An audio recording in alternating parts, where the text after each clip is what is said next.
За энэ удаад 3 онцлог 20 онцлогоор баруун бичгэлээр үржүүлж үзүүлье. За мэдээж хэрэглээд 4-өөр дээдлийн тооноор үржүүлнэ. За өмнөх жилүүдээр заагдсан ёсоор 4-ийг 7-оор үржүүлвэл 28 болно. 8-ыг өчөөд 2-ыг сана. 4-ийг 6-аар үржүүлвэл 24 болно.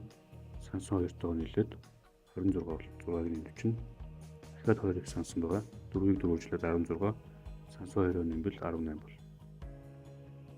За одоо 2-оор дээдлийнхаа тоог үржүүлнэ.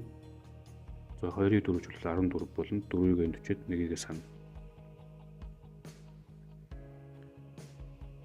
2-ыг 6-аар үржүүлвэл 12 болно. 12 дээр сансан 1-ээр нэмвэл 13 болоод 3-ын цифрыг өчөөд дахиад 1-ийг сана. За 2-ыг 4 үржүүлвэл 8 болно. Сансан 1-тэйгээ 9 болно.